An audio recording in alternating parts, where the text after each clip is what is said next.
I know when it comes to starting a t-shirt business, a lot of you guys want to make a lot of money from home. Well, in order to do that, you're going to need the value or the platforms that are at your disposal. And one of those platforms is Etsy. So I'm sitting here with my man Richie, and we're going to talk about his family business when it comes to running an Etsy business and how he made a lot of money in a calendar year right after the intro.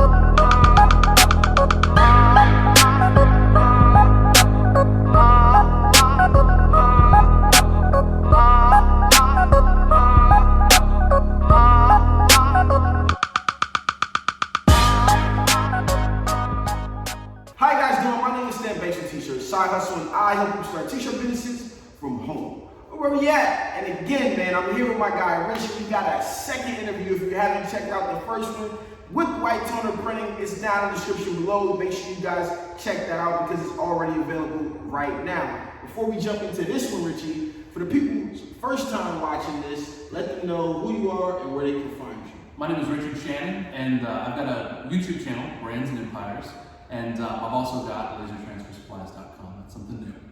My man Richie has a great YouTube channel, a lot of information there, really polished, clean. Appreciate it. And so, tell me, man, how did you get into Etsy? You got automatic screen printer equipment and the iColor 800, which is like a high volume thing. So how does one go from doing this high volume stuff, kind of sort, to an Etsy one-off print situation? Right. I know a lot of people have prejudice, at least in the custom world, of going from having high-end equipment to Etsy. Etsy feels like it's Chotsky stuff. It is not, man. There's so much money to be made on Etsy because they bring that traffic to you.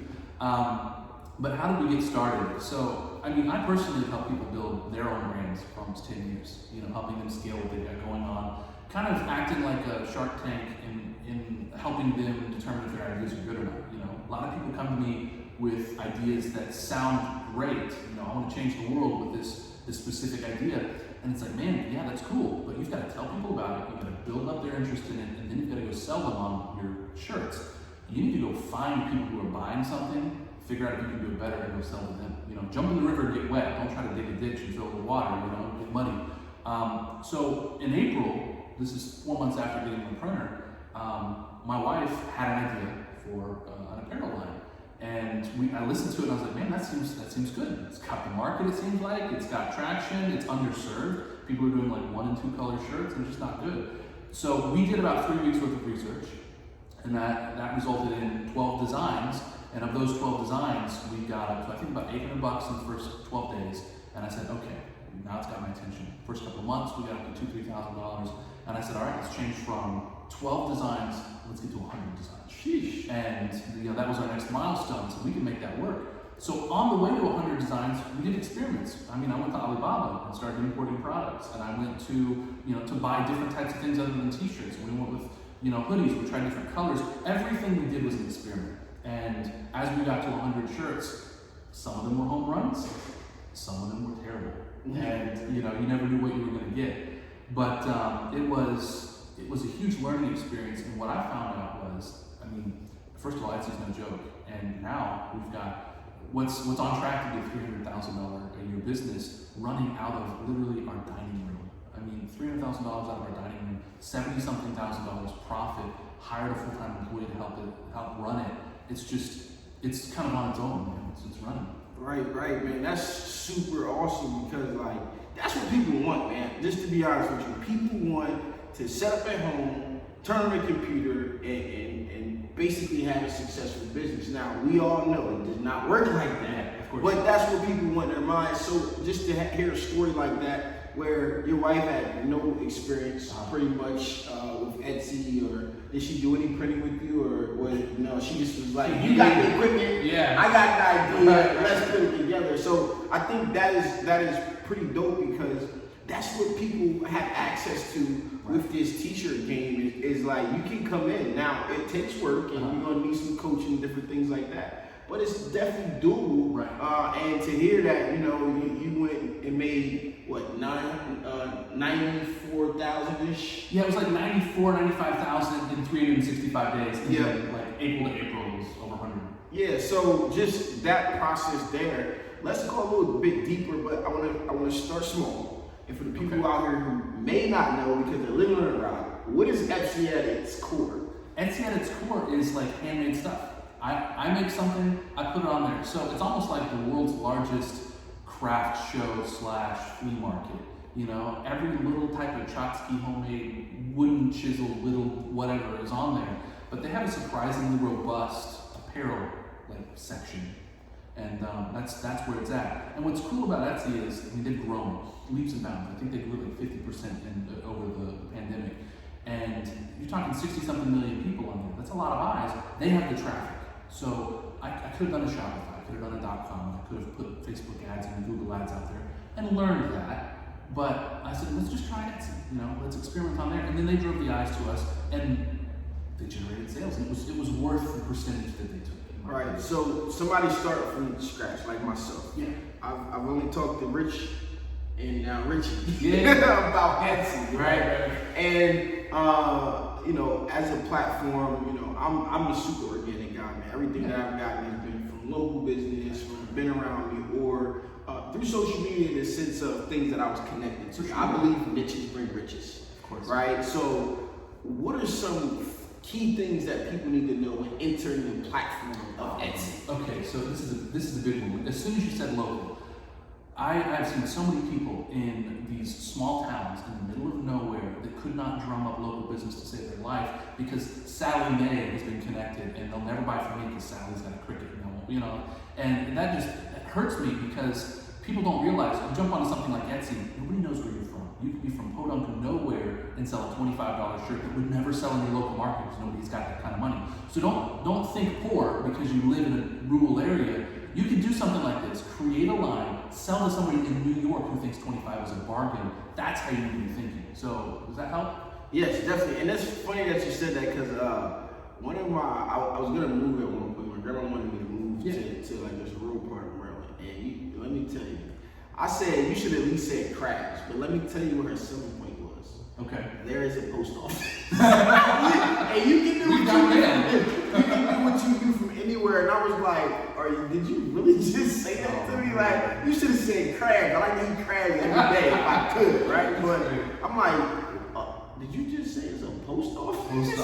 So that goes to show you, like, literally, if you can drop something in the mail, you can have a business. And this is what I think most people want, right? Because I can't tell people how to get on the internet, run ads, and do some of those things because everything that I did was local. I'm gonna tell you to get out the trunk, and I can tell you how to grow like an Instagram organically and do different things like that. But ultimately, man, you have to get into these platforms. You have to learn. You have to go to someone like Rich who has a course. I'll link Rich's course down in the description. My man Rich from Hustle Ninja has a great course. Yeah. Nothing but good things, and it's very, very underpriced. But on the other hand, you got to get out here, and then you have to do the work, man. Like you have to put the work in to do it. So how do you grow on the platform? When there's so many designs out there. I want to talk about the 100, but we'll get to that later. But how do you grow on a platform where there's a ton of eyes, but there's also a ton of people already doing it? Is it too late? Oh no. I think the big thing is there are a lot of people coming online, but there's a lot of people who are burning out. There's people who got big and they got bored and they left. And the fact that they've grown from 40 to 60 million active users, that's a lot of stinking money coming online. And the thing is, somebody who jumps in today, who starts browsing, they don't have that history of something's been on there for 2 years. If they see your design for the first time today, it's new to them. In terms of getting eyes though, without getting into the weeds, you gotta see what else is out there. Find out, look at the best sellers. See what other people are putting out there that's actually moving. And you can sometimes get on Etsy and click their sales, and you can see everything that's sold on their shop if they don't turn that off. So you can kind of do market research. Oh, they've sold 10 of these coffee shirts. Maybe I should create a coffee shirt. And then for me, the opportunity was find something that we have that's unique, a unique selling proposition. So if everybody is on there doing one color black designs on a gray t-shirt, let's go ahead and try doing a different color design on a different color t-shirt and test that out. So I would see where it seemed like people had a blind spot, and I would try to think outside the box. What are they not doing? And is that a good fit for the group that's here buying?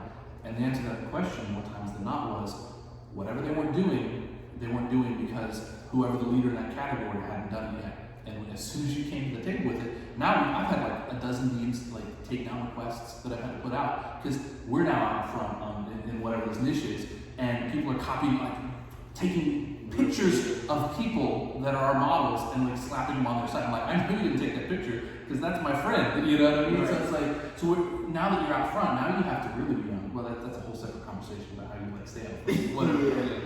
Definitely got to put that work in. So, how important are the ads, the Etsy run, and all of that good stuff? If you don't pay Etsy, it's like paying the mafia, man. They get their pound of flesh. And the thing is, like, they'll tell us 30% of your sales were generated through ads. That is not true. I mean, I think probably 70% of our sales come in some way or another through ads. I've got a $525 a day ad budget. I don't spend it. I spend like 70 to 110. But if you don't pay Etsy, it's like they just cut you off from all the organic traffic, because they want to work with people who are paying them a fatter margin. Period. No question about that. So I also heard you mention something about like the growth cap, or stunning of the growth. Right? You did watch my video. I watched it a few on the way here, but then I got a lot of back catalog. I think he disappeared for a little while. Man, I was gone. So I went to go refresh my memory, and I had to brush up a little bit. Can't come into the unprepared, right? So let's talk about it, man, because if I'm coming onto the platform and I think it's actually kind of good, right? Most people probably look at this like, hey man, they're capping me off. I can't grow as fast as I want to grow. But there is nothing worse than being in a situation where you're not ready for what comes. And that could be the end of you just as fast, because the reviews start piling up, and then now you gotta go make a new shop and all of this other stuff to be successful. So I was listening to it, I'm like, damn, that's whack. But then I started thinking about it like, you know what? Because I've been in certain situations where like, I didn't capitalize because of X, Y, and Z. You know what? Maybe that's not a bad thing. So tell me about it and how you feel about it. So I mean, in our case, we had the production capacity to scale up super fast. So I was frustrated. I felt like a racehorse was just like stuck behind a gate. But the reality is, Etsy will feed you a certain number of sales, and then they test you out. Like, are you doing okay with that? Did you get good reviews? Did you ship on time? Are people happy? Okay, here's 20% more traffic, and your traffic is tied to your sales. So you can see as they just slowly ramp up the number of eyes that are able to see your stuff. And as you ramp that up, your sales go up. So they do like 20, 30, 40% a month is the most they're gonna let you scale up. Even if you've got like this runaway winner and other people are making a ton of money with something like it, you're gonna hit that cap. But it does protect you, because if you got 400 sales and you can't run 400 shirts, you're gonna get a bunch of bad reviews, you're gonna get a bunch of returns, chargebacks. Etsy doesn't want a chargeback, they don't want any, they're covering their own behind, much less. So yeah, you are gonna scale slowly, so don't lose heart. But if you create an Etsy store and you're not getting but like 1 or 2 sales in your first 2 weeks, you're probably not hitting a big enough market.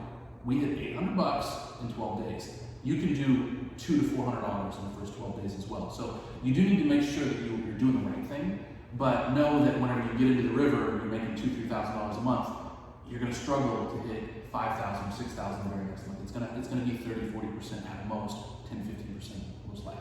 Yeah, guys, don't look at that as a bad thing, man. Jump on there, and as you grow, man, just see that growth as a good thing, because Etsy doesn't know if you have the capacity, right? Like, they don't know that you got an automatic screen print machine, you got this great machine, and all of this other stuff to run this business. But I think it's honestly like a good thing, because you want to have a business that is reputable. You want to be on the up and up throughout the process. And just thinking back to some of the bumps and bruises that we take in entrepreneurship, I was kind of like upset listening to it at first, and then, like I said, it kind of settled me in from that standpoint. My next talking point, got to unlock my phone here, is how important are reviews? And I heard you say something earlier, which was like, hey, you can sometimes see what people are selling, how many, if it's not turned off, but sometimes you can see how many reviews something has. And that'll tell you, like, hey, this thing got a lot of reviews, a lot of stars, or whatever the case is. And that could be an idea like, oh, this was a successful design, right? So how important are the reviews? And then how can you like ensure like getting a better review from some people? So that's interesting. Reviews are very important. At the same time, don't be afraid to get a 1 star, because we have like a 4.9 something, 4.97, whatever. We're almost, everybody loves it. But there are going to be people who something got lost in the mail, they blame you for it, not your fault. There are going to be people who want to return an item, you've got a no return policy, and they get nasty. There's always going to be someone who wants to get mad about it, or they want something for nothing and they use it as like blackmail.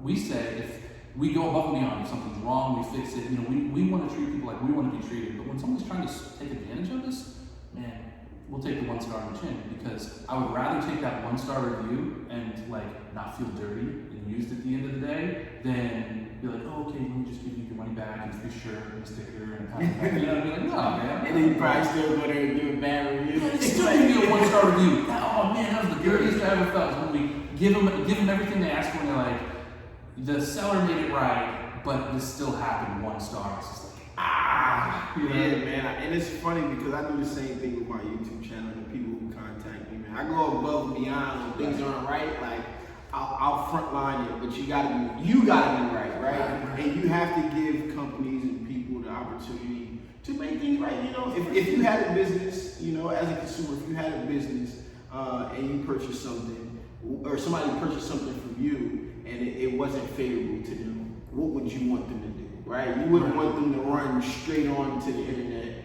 and say, hey, X, Y, and Z. Give that business, give that company an opportunity to make things right. And if they do, then, you know, take it and move on, right? And you know, we all make mistakes, man. Nobody's gonna be perfect. So give me some important things that come from like Etsy. Like, what do I need to know getting into this? What are the things that I should look for?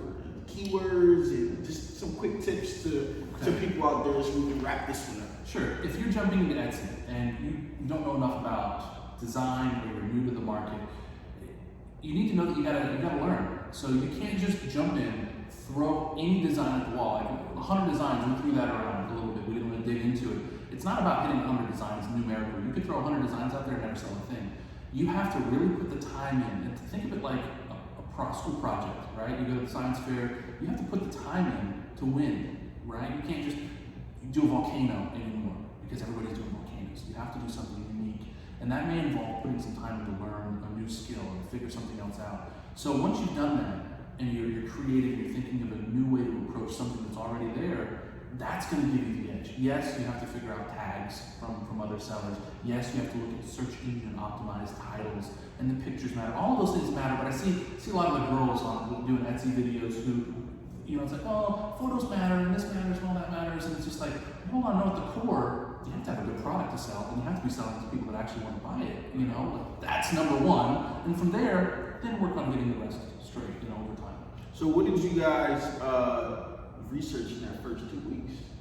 Maybe I twisted question. Yeah. So what we were looking for, I can give you specifics without giving you specifics. Right. What we were looking for was a high volume target market. So we wanted to find people who were a lot of people into the same hobby who were buying, and we wanted to make sure that there was a decent amount of bestsellers in this category. And once we found the high volume market that people were buying from, we saw that there was a lot of sales going on surrounding it. Then I wanted to see, is this an underserved market, or are there a ton of talented people out there? Fortunately for us, yes, people are talented, but if your competition is running one color vinyl machines, one color screen printing machines, you know, Crickets, and maybe they've got like 2 colors and a couple of other designs, you can blow them out of the water with a full color design. So we're like, hey, let's hit them where they're weak. Full color designs, full front shirt, and let's just slam it. Boom, we knocked it out of the park. And it was like the only oasis in the middle of the desert, you know? And it's like, wow, we hit it. And you can do that too, you know? Even if you have to use like Printful or one of the people that you outsource to, learn how to design for color and do it that way, you know, and outsource it, because you can still hit an underserved market that way. Right, man, because some people want different. People want things that they couldn't get or didn't have access to, and they want it to look good. And the more colors, you know, it catches the eye a little bit better. So before we wrap this thing up, I did forget about the 100 designs. So you briefly said it, but why 100? You know, why? What made that number significant? Or is it like a switch gets hit, like Etsy knows you're serious, or like what is? With Etsy, the 100 designs is not about hitting a milestone. It doesn't matter. It's every design performs on its own. It's so interesting. It's like YouTube videos. You can have one that's a zinger, and then all the videos surrounding it are not great, metric-wise. So it's about practice. And for me, I wanted to see the 80-20 rule in practice. So the 80-20 rule is a very loose but true idea that 20% of anything is going to account for about 80% of something else. So 20% of your employees do 80% of the work, 20% of your designs do 80% of the revenue, whatever. So I said, okay, I want to find out what the top 20% is without having to do any kind of napkin math. And we did that. Once we got 100 designs, sure enough, the number 1 design was doing 1/3 of our business, and then the number 2 design was doing half of that, and number 3 was half of that, and you go all the way down. It was such an obvious deal. You put a dozen designs out there. One is going to make you $500 a month. One is going to make you $25 a month. You know what I mean? So it said, let's build it up, and sure enough, that was what got us to 17 grand. Do you have a shirt that's been up more than 6 months that has not sold at all? I'm sure we do. I think the bottom, I'll tell you, I don't delist anything. Okay. But if it's not on the first, the top half, if it's not doing more than $50 a month, I don't really even take a look at it. It's very, it's like my old YouTube videos. I never go back and look at the counts, right? But it's so funny, we had some stuff, some Christian quotes and stuff like that on something, and nothing, and then boom, this sold, and then that sold, and then the other sold, and then it's like boom, boom, boom, boom, boom, and it all hit at once. I was like, oh wow, okay, cool. So it was dead silent for a while, and then it hit, you know what I mean? So you gotta be patient out there for you guys out there, man. Listen, I think Etsy is a great platform, man, because it's an ecosystem, like you pretty much said. There's people there, it's eyes there, it's already ready to go. One of the things that I always suggest is that, you do have a home website. I don't know if Richie does or doesn't, but have a home website where people can also find you a little bit. You gotta play with the rules a little bit on how they get to it, put some marketing materials in there and stuff like that. So that way, if they really like your shop, they can come shop with you direct. But Etsy is a great platform for you to get your eyes, or get your product and get eyes on your products out there. And a way that you can make money from home, like a lot of us want to do. And like he said, there's been growth in the pandemic, and he was able to do this in the pandemic. We talked before the pandemic, and things are going one way, and now you got a whole new way of things going. It's been cool, man. So I hope you guys got a lot out of this video. One last time, let them know who they are, where they can find you, and what they can find on your channel as well. We can wrap this up. Yeah, for sure. So again, my name is Richie Shannon. My YouTube channel is Brands and Empires, and my goal is to help people who are kind of coming up in the business like I was 10 years ago, help them in ways that I wasn't helped. Because I had nowhere to turn when I was starting my screen printing business, and man, I almost killed my business a dozen times in a dozen really creative, terrible ways because I had nobody to ask advice from. So that's the core of my channel. How do you build a successful business from nothing? And I can advise you all the ways that I messed up. And you know what? How do we build successful brands and clothing empires? And the words of my man Mike T's out there, we made the mistakes so you don't have to, man. And that's what this is all about. We got a similar story, similar why we do it. Hope you guys enjoyed this video. Make sure you follow my man Richie on his platforms. All of that stuff will be linked down below. This is me, your boy Stan Banks with T-Shirt Side Hustle. Peace.